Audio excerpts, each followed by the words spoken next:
Seja muito bem-vindo ao Sessão Terapia, sua dose semanal de sanidade mental. No programa de hoje, nós queremos falar aqui de um caso muito especial. Mentira, não é nenhum caso especial, não. Muito bem, seja muito bem-vindo. Agora o nosso programa é semanal e nós estamos aqui para falar do caso de uma mulher do sexo feminino de 47 anos, tá? De 1,71 m, de altura, 81 quilos,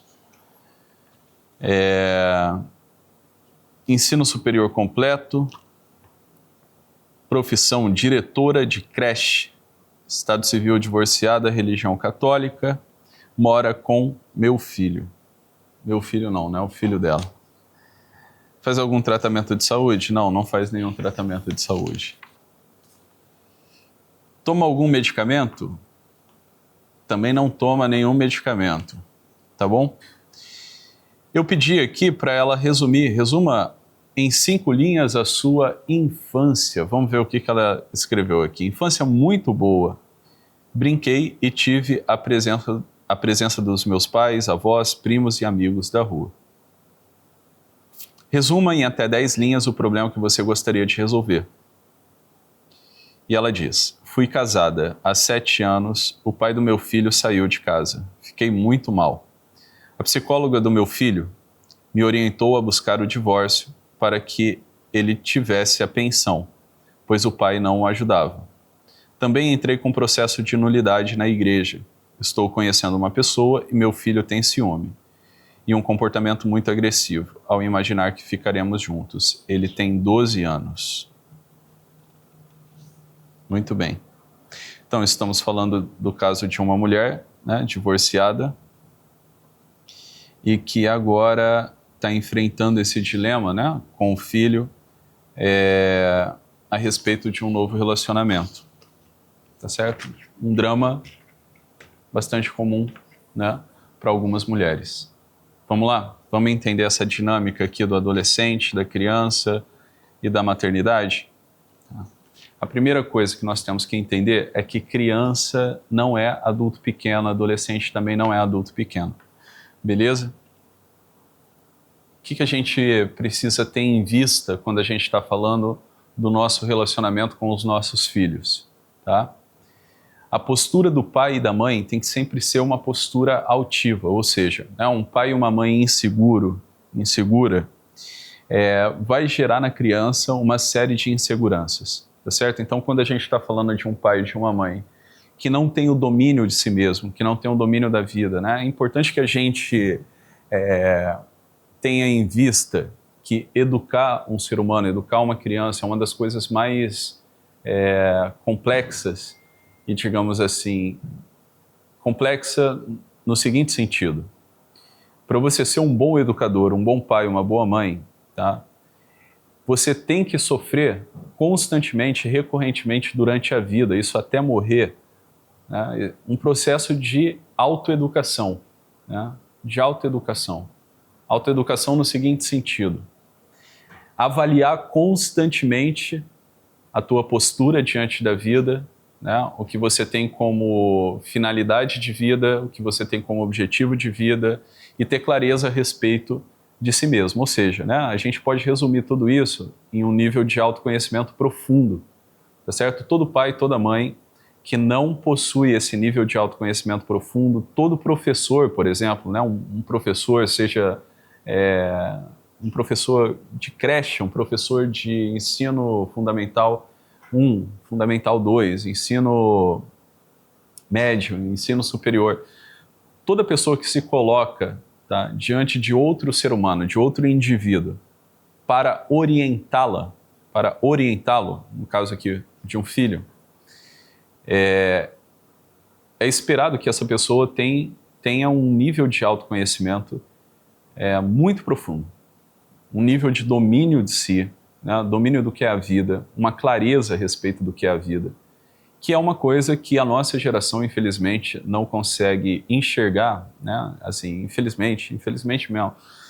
Nós vamos encontrar aqui na geração dos nossos pais, nas gerações anteriores aqui, dos nossos avós, até uma certa moleza para a vida, entende? Dificilmente, né, você vai ver uma pessoa hoje em dia cujos pais conseguiram arrancar dela um nível de uma admiração, né, um nível de admiração assim considerável, tá certo? É só a gente, né, só você que está me assistindo, fazer a seguinte pergunta: olha, eu tenho meu pai e minha mãe como um modelo de autoridade moral, né, de autoridade intelectual para a minha vida, né? Ou seja, meu pai e minha mãe é uma verdadeira autoridade, não uma autoridade, digo, arbitrária, mas uma autoridade real, uma autoridade que nasce da realidade, pelo domínio da realidade da vida. Muito provavelmente a resposta é não. Muito provavelmente você não olha para tua mãe, não olha para o teu pai querendo seguir os mesmos passos, tomando ali as decisões que ele tomou como um modelo, né, através da qual você pode basear as tuas decisões também para a vida. Dificilmente você vai olhar para o casamento dos teus pais e querer imitar o casamento dos teus pais, né? Querer algo desse tipo para você, né, do que você viu dentro de casa. Dificilmente você vai olhar para sua mãe e vai querer imitar, né, ela enquanto mulher, ou olhar para o teu pai e imitar ele enquanto homem, é claro. Não que seja essa a função de pai e mãe, né? É você fazer de tudo para se tornar um modelo para o teu filho, tá? Porque isso daqui pode provocar outro tipo de neurose, né? Você querer ser validado pelo teu filho. Então veja, o Milo Fernandes, ele diz o seguinte: quem que é o chato? O chato é aquela pessoa que tem mais interesse em nós do que a gente mesmo. Entendeu? Então veja bem, a partir do momento que um pai e uma mãe fica inseguro em relação às próprias decisões, tá? Pensando na validação ou na reprovação que os filhos vão ter, isso mostra que esse pai e que essa mãe não sabe direito o que fazer da vida, né? Não sabe, não tem um domínio da vida. E isso coloca a criança num lugar de insegurança, tá? Isso coloca a criança num lugar de segurança. Isso é muito diferente, tá, pessoal, da gente afetar domínio, afetar autoridade, né? Você querer ser uma autoridade que não é tua, que não lhe é própria. Não é isso? Se eu quiser ficar afetando a autoridade para o meu filho, eu vou perder minha autoridade perante ele. Tá claro? Então veja, autoconhecimento, autoconfiança tem tudo a ver com a nossa abertura para o conhecimento e para a verdade. Tá certo? Para o conhecimento e para a verdade. Então, diante desse caso específico, né? Uma mulher de 47 anos. Eu preciso pontuar isso, tá? Eu preciso pontuar isso. Eu sei que parece exagero, parece uma exigência muito absurda, mas não é. Uma mulher de 47 anos que não sabe lidar com um filho ainda, um filho de 12, né? Ou seja, você é 35 anos mais velha, né, do que ele. Quer dizer, quando ele nasceu, né, já tinha ali muita experiência do que é a vida. Já tinha visto muita coisa, etc. e tudo mais. Quando a gente não faz esse processo, né, de autorreflexão, de autoavaliação das nossas decisões, do que é a vida, do que a gente está buscando mesmo, o que acontece? A gente vai levando a vida no automático e parece que a gente perde a unidade daquilo que é a vida, daquilo que é a nossa vida. Como assim a unidade daquilo que é a nossa vida? Então, por exemplo, eu preciso ter um senso, eu, Thiago, preciso ter um senso de orientação próprio, individual, né, de olhar para mim e saber com clareza o que eu estou buscando mesmo nessa vida. Em outras palavras, tá? Em outras palavras, por que eu ainda não pus fim na minha vida? E essa era uma pergunta que o Viktor Frankl fazia, né, para os pacientes dele. Por que você ainda não desistiu? É uma pergunta intrigante, né? Parece uma pergunta até ofensiva, aparentemente. Mas eu preciso ter em vista isso daqui. Qual que é a razão de ser da minha vida? O que eu estou buscando mesmo para a minha vida? Qual que é o argumento vital? Qual que é o fio condutor? Qual que é a coluna vertebral da minha vida? Entende? Que orienta aqui as minhas decisões cotidianas, que orienta os meus passos, que orienta a minha conduta desde o momento que eu acordo até o momento que eu me recolho para dormir. Então, se eu, enquanto pai, né, enquanto homem, enquanto indivíduo, enquanto pessoa humana, tá, eu não tenho esse senso de... Quando me foge esse senso de orientação, esse senso de unidade do que é a minha vida, para onde eu estou indo, tá? É óbvio que eu vou viver cercado de insegurança. E eu não vou conseguir orientar outra pessoa, no caso, meu filho. Tá entendendo? Ou vou orientar o meu filho, né, sem o devido conhecimento. Devido conhecimento da natureza humana. Eu estou orientando meu filho para quê? Isso é uma pergunta interessante, tá? Que na nossa cultura, inclusive, parece coisa de maluco. Você se perguntar, porra, por que eu vou casar? Para que ter filho? Né? Por que eu tive filho?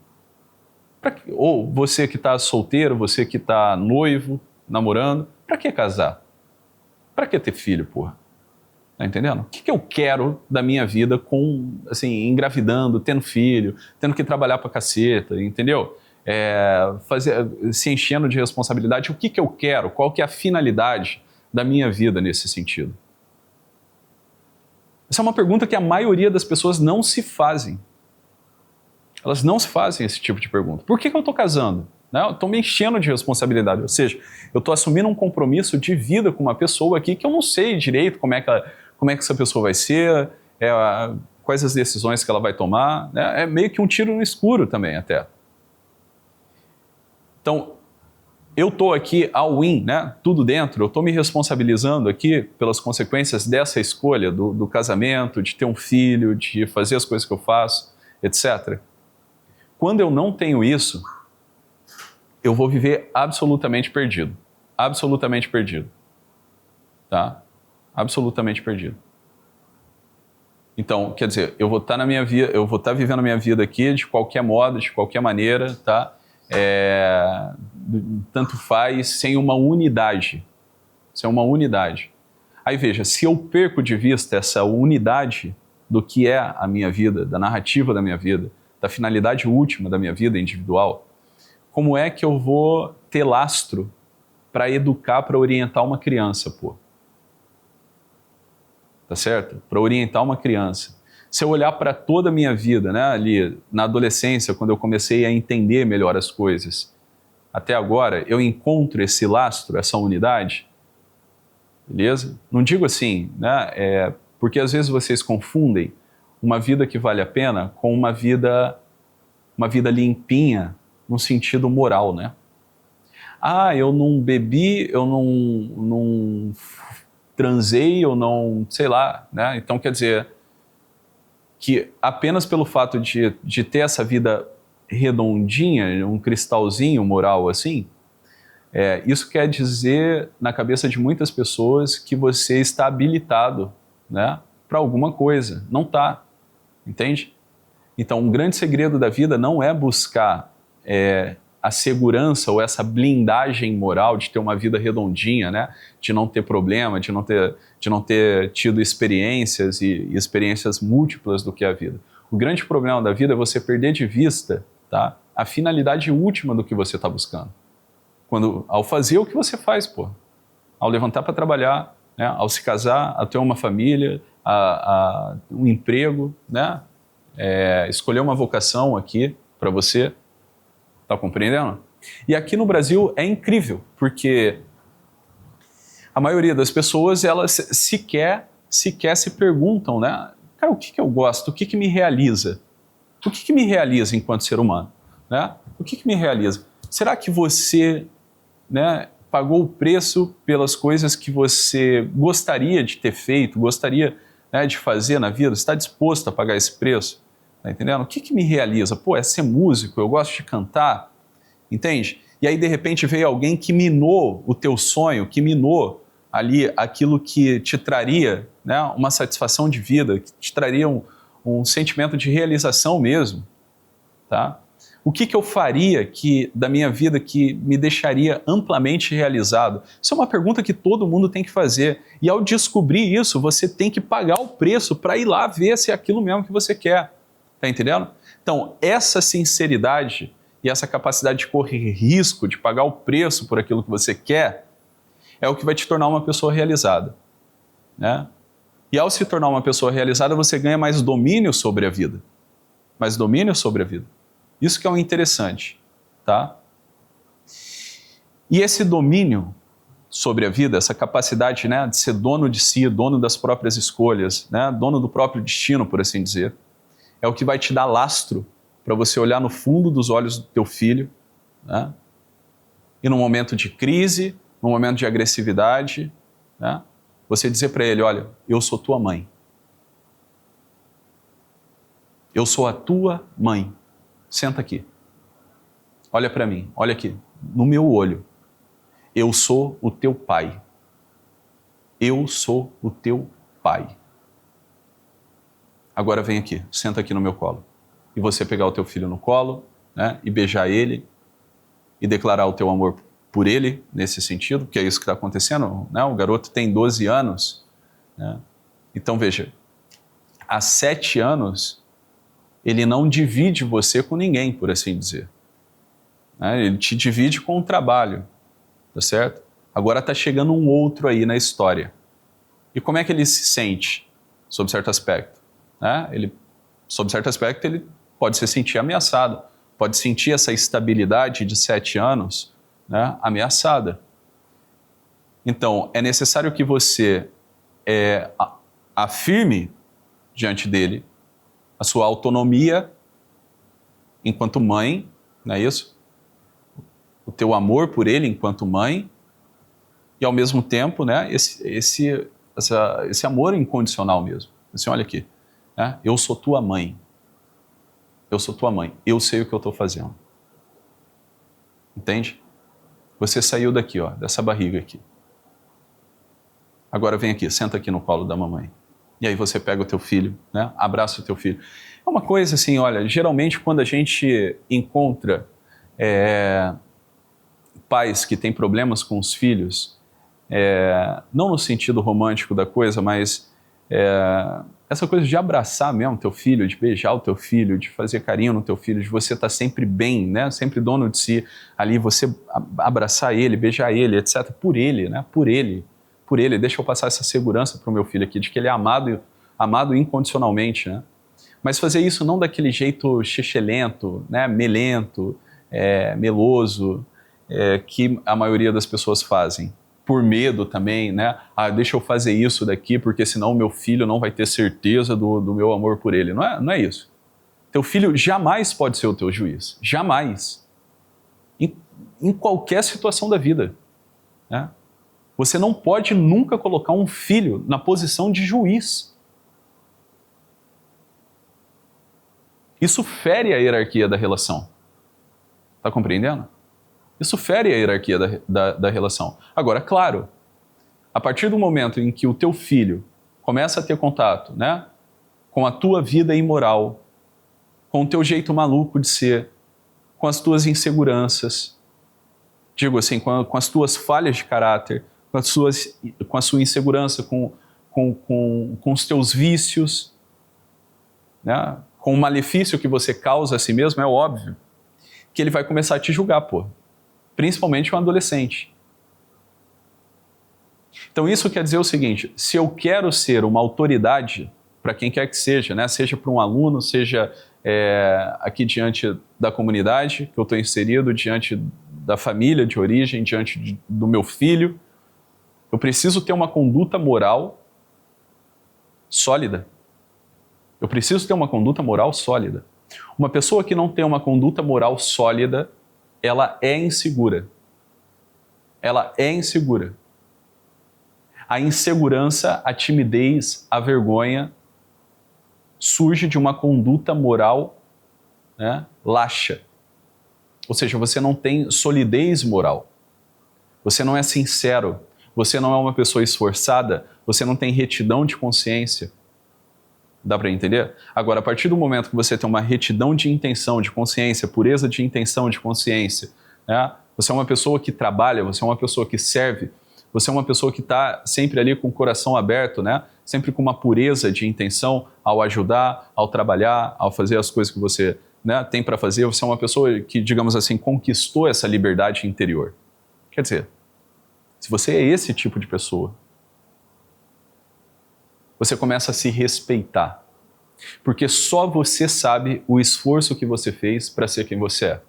A partir do momento que você começa a ter uma série de falhas morais, o que vai acontecer com você? Você vai ter medo do julgamento dos outros sobre a tua conduta, sobre você. E isso daqui vai te colocar numa posição de insegurança, tá? Diante de quem quer que seja. Ou seja, se eu sou um terapeuta, um psicólogo, um psiquiatra, né, que não estuda, que não se atualiza, tá? Que não é sincero, que não assumiu a missão, né, que me cabe aqui dentro dessa profissão, dentro dessa vocação. É óbvio que diante de um paciente, diante da demanda de um paciente, eu vou me sentir amplamente inseguro. Porque eu estou falseando aqui a minha posição.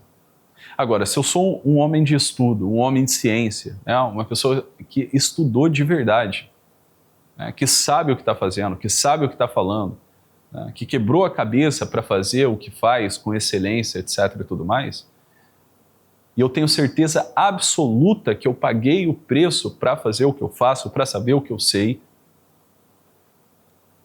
é óbvio que eu não vou, né?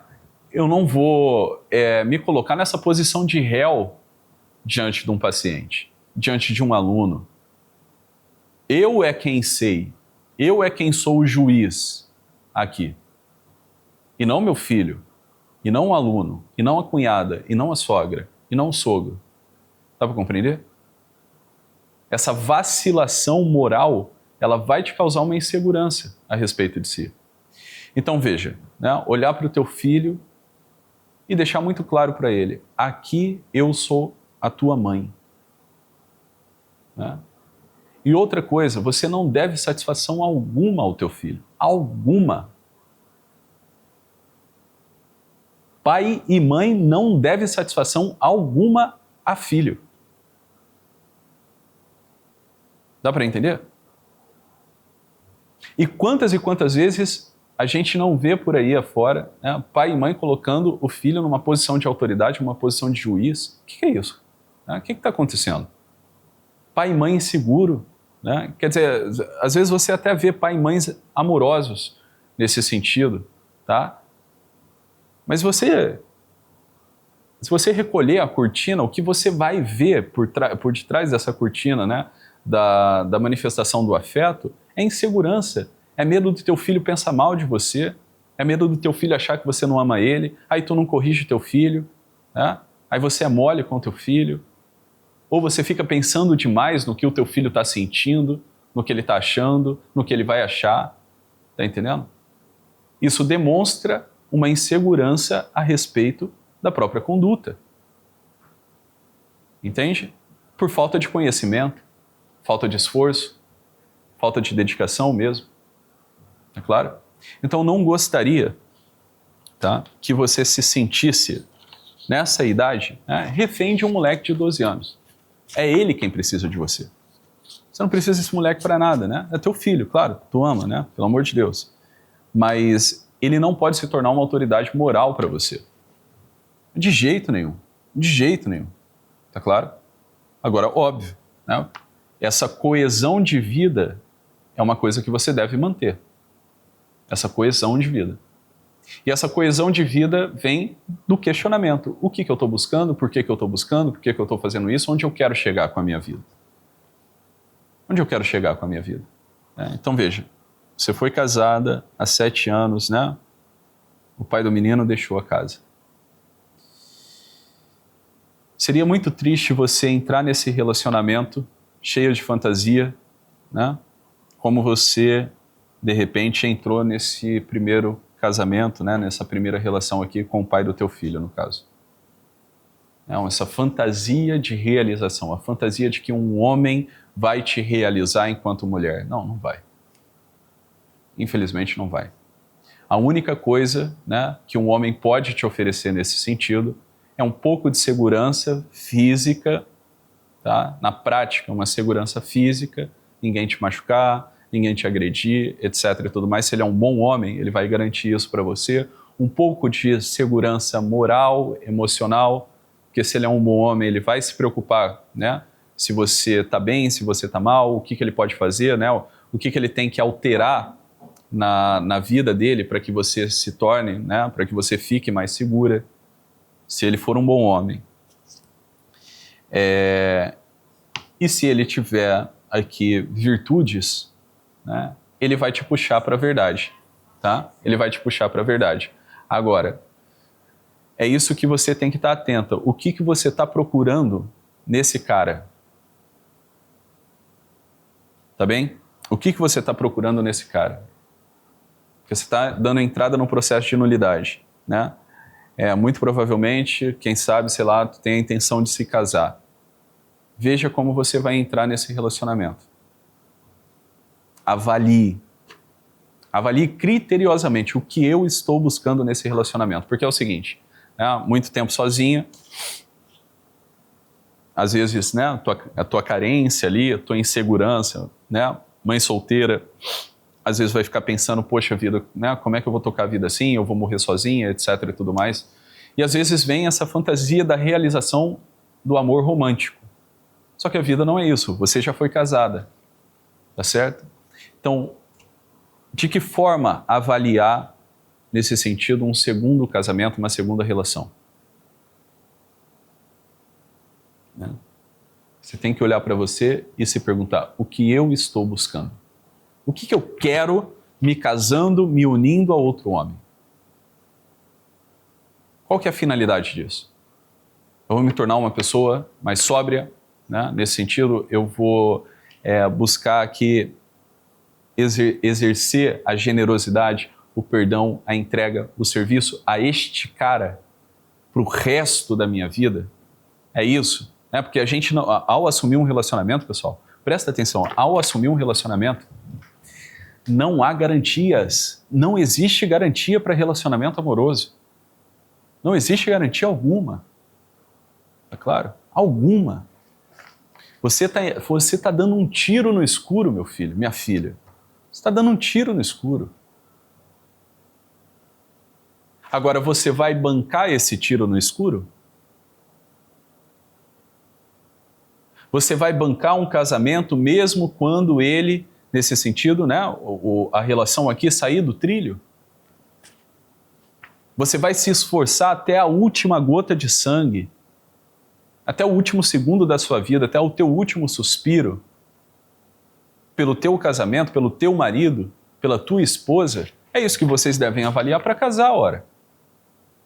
Né? Para se unir a uma pessoa. Se unir a uma pessoa é um problema, porra. Entendeu? É um baita de um problema. Agora, é um problema que você quer lidar?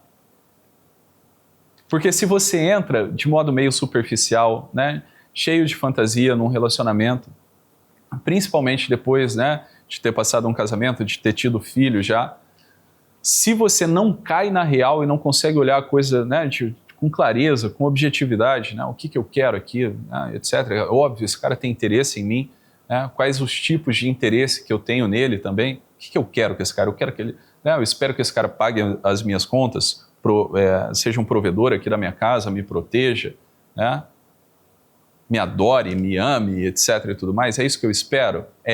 Só que como é que eu torno isso real? Essa é a pergunta. Como é que eu torno isso real? Como que eu posso fazer? Quais posturas, quais decisões eu posso tomar para arrancar da minha esposa respeito, admiração, né? O amor verdadeiro? Porque ela não tem o dever de me amar. Eu é que tenho a obrigação de me tornar uma pessoa amável. Tá compreendendo? O relacionamento, ele sobrevive deste modo. Agora, se eu entro cheio de fantasia, achando que a minha esposa tem o dever de me amar simplesmente porque eu existo, eu estou colocando a minha esposa no lugar de Deus. Entende? Eu estou dizendo que a minha esposa né? Ela tem... Eu estou fantasiando que a minha esposa tem as mesmas capacidades que Deus tem. Não tem. Ela é uma pessoa. Né? Então, existe um limite na relação humana. Então, por exemplo, eu quero assumir essa responsabilidade de ser uma pessoa amável para minha esposa e para o meu marido o resto da vida, a fim de que eu torne real as minhas expectativas?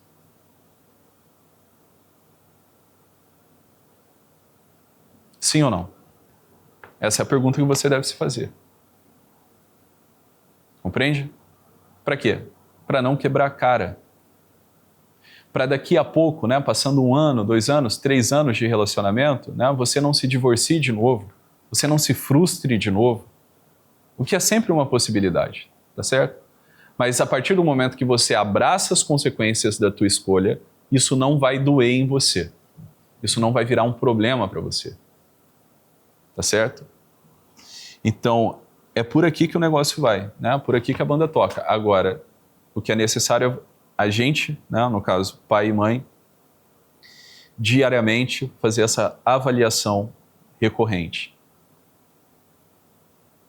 Estou sendo fiel aos meus ideais ou eu sou um traidor dos meus ideais? Eu estou sendo fiel à minha vocação? Eu me domino, eu me conheço, eu sei o que eu estou, né? Eu sei o terreno aqui onde eu estou pisando, ou não?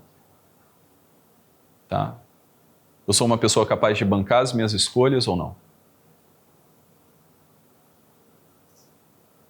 Tá claro? Então é isso daqui que vai te trazer mais autoconfiança, segurança, etc. e tudo mais, de modo que você não venha cometer o erro, tá? De expectar, né, de levantar a tua expectativa lá em cima em relação a essa pessoa que está entrando na sua vida e mais para frente, né, se frustrar. Uma pessoa que assume com responsabilidade todas as consequências das escolhas dela, ela pode se dar mal, mas ela nunca vai se frustrar. Por quê? Porque ela estimou aquilo, ela imaginou o que poderia acontecer. E mesmo sabendo das possibilidades, ela assumiu o risco. Assumiu o risco, como uma pessoa adulta, madura deve fazer. É isso daqui que vai tornar a sua vida mais sóbria, mais feliz. Está compreendendo? É isso daqui que vai fazer de você uma mulher forte. É isso daqui que vai fazer com que você não coloque mais teu filho, em momento algum, né, num degrau de autoridade sobre você, sobre as tuas decisões. Tá certo? Até porque é necessário manter uma certa distância entre pai e filho. Então, entre mãe e filho. A intimidade que se tem com o filho não é a mesma intimidade que você tem com, sei lá, com uma pessoa da tua idade, com um amigo, com uma esposa, etc. Não é. É necessário que exista uma distância, né, entre o meu filho e eu. Eu sou pai dele, eu não sou amigo dele. Que porra de pai amigo, cara? Pai amigo, cacete, eu sou pai. Tá entendendo? Eu sou pai, posso brincar com o moleque de vez em quando, só que é 5 minutinhos e tchau. Tá entendendo? É 5 minutinhos e tchau, vai brincar com teus irmãos, foda-se. Tá entendendo? Vai brincar com os teus irmãos, brinca sozinho, sei lá. Eu tô aqui para quê? Para garantir a tua segurança, para garantir que ninguém te machuque e para garantir que você se desenvolva da melhor forma possível. Né? E se possível, deixar um rastrinho aí, deixar um rastro para você do que é a vida, né? Do que é o certo, do que é o errado e qual o sentido último da vida humana. Que é amar mesmo a Deus com todo o coração, né? De toda a mente, com toda a alma, com todo o entendimento e amar os teus irmãos. É isso, a vida é isso. Agora, eu preciso, né, ser a encarnação, a personificação desse ideal aqui para o meu filho. Em cada segundo da minha vida. Entende? De modo altivo, nobre.